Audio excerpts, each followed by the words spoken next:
1、真のラスボス、なでこが大好きな暦お兄ちゃんに対して積極的にアプローチをかける姿を見て、カンバルが彼女のことを真のラスボスと偽物語りで形容しています。あの発言の段階では、ただの比喩として捉えますが、おとり物語、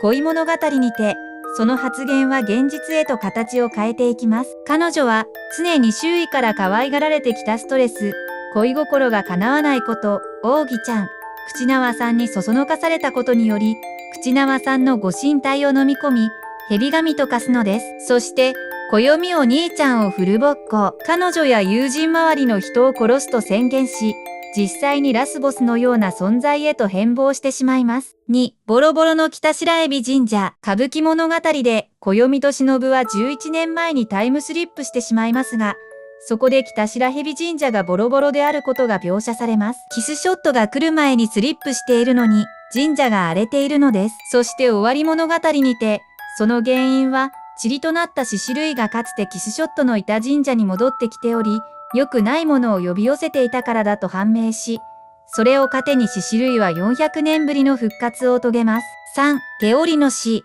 月物語にて、カイヤーシスターズと駿河を誘拐した手織は、しきりにキャスティングがどうだと口にしていましたが、おののきちゃんにあっさりとアンリミテッドルールブックで殺されてしまいます。しかし、終わり物語で手織はすでに死んでおり、自身を憑依させた人形で殺されたように見せ、地獄から暦が生き返るための案内役オガエンさんから依頼されていたことが判明します。4、キスショット弱体化。暦はヴァンパイアハンターに敗れて、体のパーツを奪われ、瀕死状態のキスショットと遭遇しました。本来なら3対1であろうと、負けるはずがない相手に敗れ、彼女は調子が悪かったと言っていました。暦が眷属として、ヴァンパイアハンターに勝利し、体のパーツを取り返したところで、衝撃の事実が判明します。それはオシノがキスショットの心臓を抜いていたということです。そのため彼女は弱体化しており、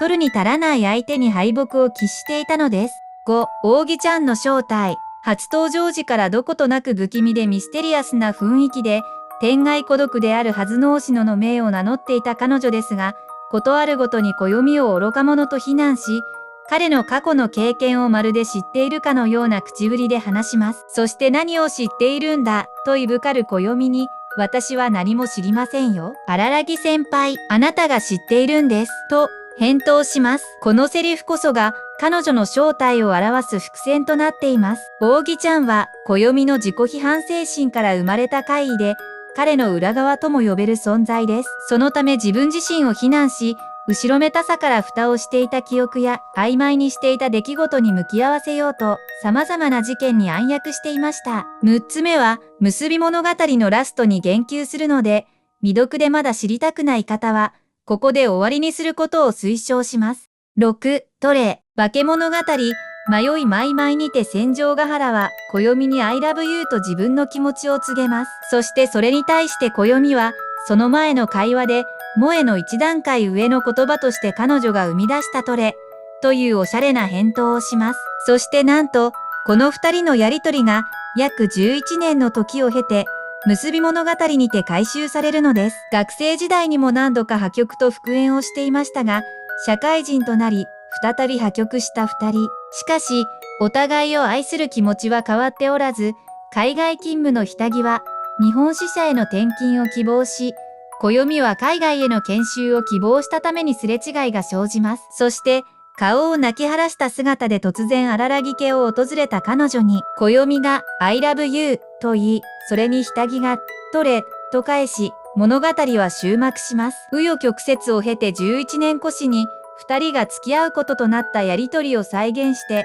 再び結び直されるという将来を描いた物語として最高の締めであり、物語シリーズを追い続けてよかったと、心の底から思える感動必至のラストでした。以上で今回の動画を終わります。他にも秀逸な回収があれば、ぜひ教えてください。次回の動画でお会いできることを楽しみにしています。